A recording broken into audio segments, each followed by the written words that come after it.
Good morning class 8। तो last class के अंदर हमने क्या किया था, पोयम की थी, जिसके क्वेश्चन आंसर मैं आपको आज भेज दूंगी, आप उनको कर लीजिएगा। नाउ आज हम एक नया चैप्टर शुरू करने जा रहे हैं जो कि है chapter number 5, the summit with in. Summit with in, summit होता है शिखर और विद इन होता है हमारे अंदर।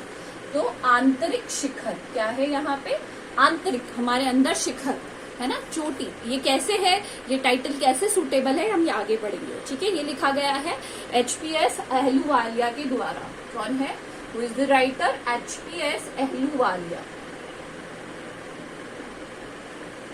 Major HPS Ahluwalia was a member of the first successful Indian expedition to Mount Everest in 1965। जो पहले जो एक्सपेडिशन हुआ था, एक्सपेडिशन होता है चढ़ाई चढ़ना, माउंट एवरेस्ट में 1965 में उसके मेंबर थे। How did he feel when he stood on the highest point in the world? उन्हें कैसा फील हुआ जब वो हाईएस्ट, सबसे ऊंची जो चोटी थी वर्ल्ड की, वहां पहुंचकर उन्हें कैसा फील हुआ? Let us here his story in his word. आज उनकी जो कहानी हम उनकी ही जबानी सुनते हैं। क्लाइंबिंग द समिट, शिखर पर चढ़ना, and the more difficult task of climbing the summit with in. Summit with in का टाइटल ये है कि हम चोटी पर तो चढ़ जाते हैं और उसके लिए हमें हमारी इनर स्ट्रेंथ की जरूरत होती है। सबसे ज्यादा, सबसे पहले हमें, ऐसे नहीं है कि हमने आज डिसाइड किया कि हम माउंट एवरेस्ट चढ़ जाएंगे, और ऐसा नहीं, हमको पहले अपनी बॉडी को, हमारे माइंड को मेकअप करना पड़ता है, हमारे अंदर जो शिखर है उसको टच करना पड़ता है बिफोर क्लाइंबिंग एनीथिंग और before doing anything, right? Of all the emotion which surge through me, जो मी है यहाँ पे वो है एचपीएस अहलूवालिया। तो he is saying of all the emotion, जितने भी मेरे इमोशंस थे, फीलिंग्स थी, which surge through me as I stood on the summit of Everest, जो मेरे अंदर उमड़ रही थी, है ना। Looking over miles of panorama below us, the dominant one I think was humility.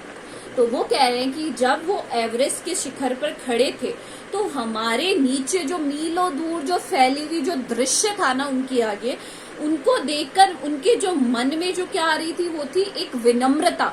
उनके अंदर क्या फीलिंग आ रही थी? एक पेशेंस की फीलिंग आ रही थी, विनम्रता की फीलिंग आ रही थी। इसकी आ रही थी। हार्ड वर्ड साथ में करेंगे। सबसे पहला है सर्च, पेनोरमा,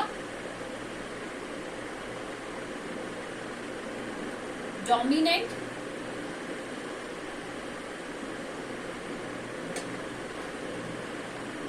ह्यूमिलिटी। ठीक है। The physical in me seem to say, जो मेरी फिजिकल आउटर बॉडी है मेरी, वो कह रही थी, मेरा जो अंदर का शरीर है वो कहना चाह रहा था, thank God it's all over. मैं ईश्वर को धन्यवाद देता हूँ कि ये सब क्या हो गया है, खत्म हो गया है, ये पूरा हुआ। However, instead of being jubilant, Jubilant का मतलब होता है वेरी हैप्पी, क्योंकि उन्होंने एक बहुत अच्छा काम किया था, वो बहुत खुश थे। फिर भी there was a tinge of sadness. खुश होने के साथ साथ उन्हें थोड़ा सा टिंज, मतलब थोड़ा सा दुख भी था। Was it because I had already done the ultimate in climbing and there would be nothing higher to climb and all roads hereafter would lead down?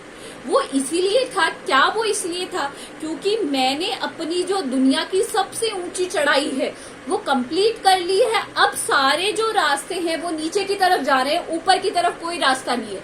शायद इसलिए भी मैं क्या था, दुखी था, क्योंकि समझना इस बात को कि अब सारे रास्ते कहाँ जाएंगे, नीचे की तरफ जाएंगे, ऊपर की तरफ कोई रास्ता नहीं जाएगा, क्योंकि मैंने सबसे ऊंची चोटी को क्या कर लिया है, पार कर लिया है। जुबिलियंट और टेंज। ठीक है, आया फर्स्ट पैराग्राफ समझ में? चलिए second paragraph. By climbing the summit of Everest you are overwhelmed by a deep sense of joy and thankfulness. जब भी आप ऊंची चोटी उस पे चढ़ोगे, माउंट एवरेस्ट पे, आप बहुत ही ज्यादा क्या हो जाते हो, ओवरवेल्म हो जाते हो, बहुत ही ज्यादा खुश हो जाते हो, आपके अंदर से बहुत खुशी आती है। होता है ना कि हमारा कोई काम हम बहुत मेहनत से पूरा करते हैं और कंप्लीट हो जाता है, we are very happy.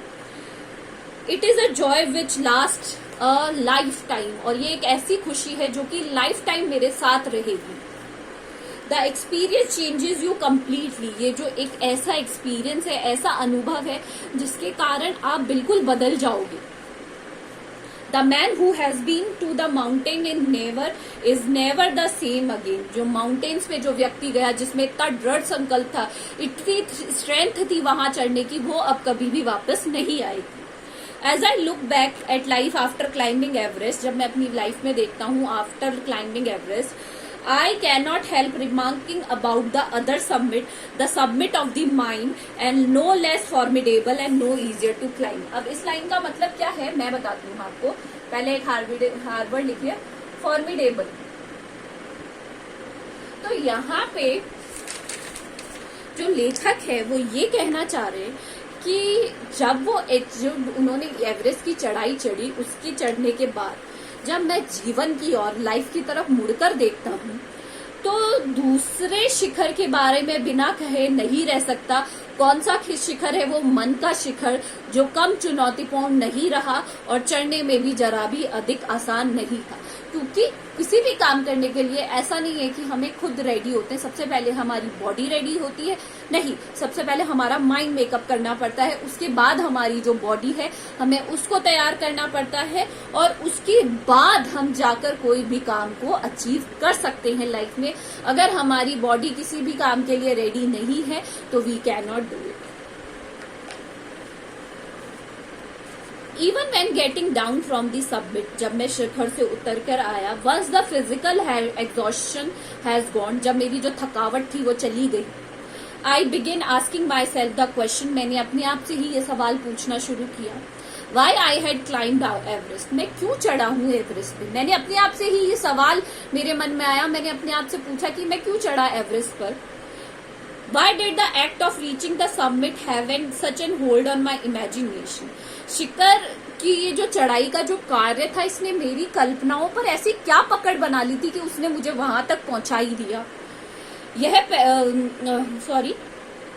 It was already a thing of the past. अब ये क्या है, पहले से ही भूतकाल की या पास्ट की बात है। I was something done yesterday, जो कल हो गई है, कि ये हो चुका है जो भी था। With every passing day it would become more and more remote, और धीरे धीरे ये और भी ज्यादा क्या होती जाएगी, दूर होती जाएगी, ये जो याद है। But then what would remain, फिर क्या रहेगा मेरे साथ? Would my memories fade slowly away, क्या मेरी यादें धीरे धीरे धुंधली पड़ जाएंगी? ये जो मेरी याद है, मेरी जो कल्पना है, इन चीजों को लेकर जो मेरी यादें हैं, क्या वो धुंधली पड़ जाएंगी? तो वो अपने आप से ही ये सवाल पूछ रहे हैं। आज हम यहीं तक करेंगे। Do the hard words in your copy and read the chapter. Thank you.